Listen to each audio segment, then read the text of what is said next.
Assalamualaikum warahmatullahi wabarakatuh. Yang kami hormati Ibu Dr. Mary Lapasau, MA, dan teman-teman yang kami cintai. Kami dari kelompok 1 ingin mempresentasikan tugas dari bab 1, yaitu hakikat penilaian dan pembelajaran. Anggota kami terdiri dari saya sendiri, Muhammad Rizky, dan Bapak Mu'ash Rashid. Bab 1. Hakikat penilaian pembelajaran. Yang pertama, penilaian adalah suatu kegiatan yang dilakukan dan berhubungan dengan kegiatan pembelajaran secara umum. Karenanya, semua itu harus diikuti atau disertai dengan kegiatan penilaian. Yang kedua, kegiatan penilaian harus dilakukan secara terencana dengan baik. Yang ketiga, penilaian bukan hanya mengandalkan teknik pengamatan yang subjektif. Selanjutnya, yang keempat, penilaian merupakan kegiatan yang kompleks. Dan yang kelima, kegiatan penilaian harus memiliki alat ukur atau instrumentasi yang tepat dan dapat dipertanggungjawabkan. Yang keenam, kegiatan penilaian bukan hanya menilai hasil belajar peserta didik saja.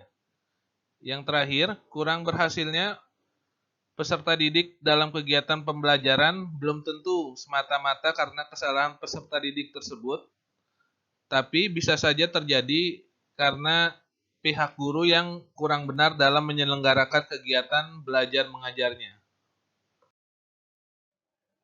Menurut Gronlund, tahun 1985, penilaian merupakan sebuah proses sistematis dalam pengumpulan, analisis, dan penafsiran informasi untuk menentukan seberapa jauh seorang peserta didik dapat mencapai tujuan pendidikan.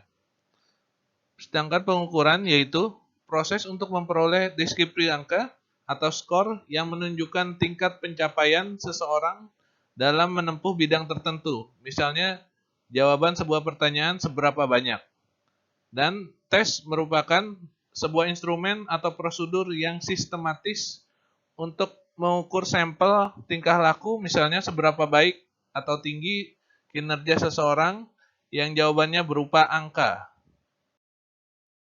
A. Hakikat penilaian. Ada 3 kata yang sangat sering diucapkan mengenai penilaian. Yang pertama, penilaian itu tersebut atau evaluasi, pengukuran atau measurement, dan tes.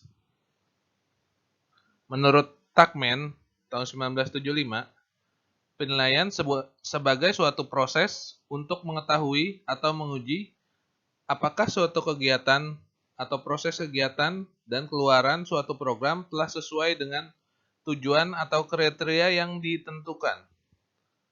Sedangkan pengukuran sebagai bagian atau alat penilaian yang berhubungan dengan data-data kuantitatif, misalnya berupa skor-skor dari peserta didik. Sedangkan tes merupakan salah satu cara untuk mendapatkan informasi tentang peserta didik. 2. Hakikat penilaian dan komponen penilaian.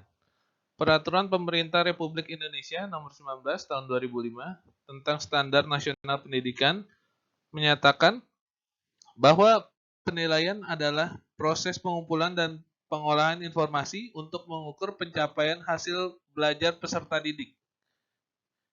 Informasi merupakan hal-hal yang terkait tentang peserta didik yang dalam hal ini dapat berwujud skor, hasil penilaian, hasil pengamatan, hasil penugasan, dan lain-lain.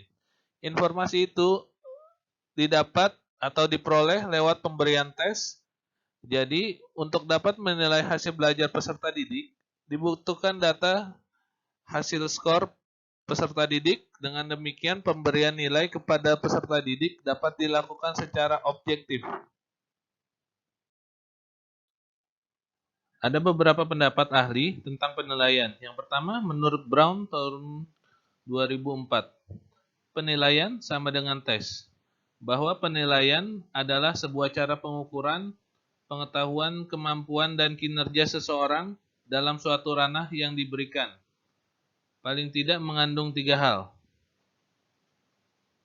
Sedangkan menurut Cronbach, penilaian adalah proses pengumpulan dan penggunaan informasi yang dipergunakan sebagai dasar pembuatan keputusan tentang program pendidikan. Dan menurut Scriven, terdiri dari 3 kegiatan, yaitu pengumpulan informasi, pembuatan pertimbangan, dan pengambilan keputusan. Penilaian sebagai proses memperoleh informasi, mempergunakannya sebagai bahan pembuatan pertimbangan, dan selanjutnya mempergunakannya sebagai dasar pengambilan keputusan. 3. Penilaian sebagai suatu proses. A. Penilaian dan proses pembelajaran menurut Gronlund tahun 1985. Pertama, proses pembelajaran difasilitasi oleh guru, dan proses penilaian dan proses pembelajaran merupakan hal yang saling ketergantungan. Sedangkan langkah proses pembelajaran, yang pertama, penentuan tujuan pembelajaran, yang kedua, penjajakan pengetahuan awal, yang ketiga, penilaian kemajuan pembelajaran, dan yang keempat, penilaian dari pencapaian pembelajaran. Proses penilaian model Ten Brink. Yang pertama, tahap persiapan, yaitu pelukisan secara rinci jenis pertimbangan dan keputusan yang akan dibuat, pelukisan informasi yang diperlukan, pemanfaatan informasi yang sudah ada, dan penentuan kapan dan bagaimana cara memperoleh informasi tersebut. Yang kedua, tahap pengumpulan data, pengumpulan informasi yang diperlukan, analisis, pencatatan informasi yang diperoleh. Dan yang ketiga adalah tahap penilaian, yaitu pembuatan pertimbangan, pengambilan keputusan, dan pengumuman atau pelaporan hasil penilaian. B. Langkah pengembangan alat penilaian. Yang satu, penentuan spesifikasi ujian, yaitu penentuan kompetensi dasar, pembuatan deskripsi bahan uji, pembuatan kisi-kisi pengujian, penentuan bentuk soal, dan lama ujian. 2. Penulisan butir soal. 3. Penelaahan butir soal. Yang keempat, pelaksanaan uji coba. Yang kelima, analisis dan butir soal dan jawaban. Yang keenam, perbaikan butir soal dan perakitan soal ujian. Yang ketujuh, pelaksanaan ujian. Dan yang kedelapan, penafsiran hasil ujian, yaitu pemberian makna untuk menentukan nilai peserta didik berdasarkan pendekatan acuan kriteria dan norma-norma. Yang B, tolak ukur kompetensi peserta didik. Di antaranya, menyerap, menguasai, melakukan berbagai kompetensi yang sudah dipelajari. Berikut adalah contoh dari tabel penelaahan butir soal. Ini dengan berbagai indikatornya. Salah satu contohnya gini. Model pilihan ganda. Bisa dilihat teman-teman.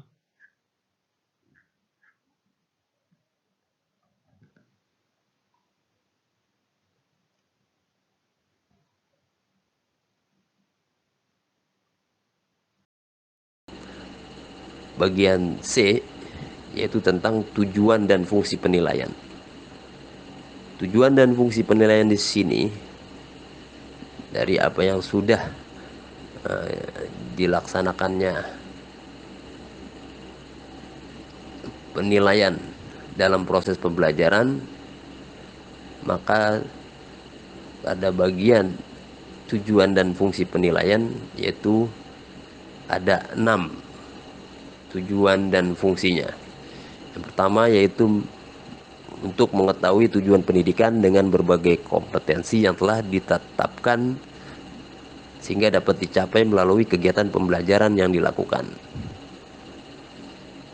Yang kedua yaitu memberikan objektivitas pengamatan kita atau guru terhadap tingkah laku hasil belajar bagi peserta didik.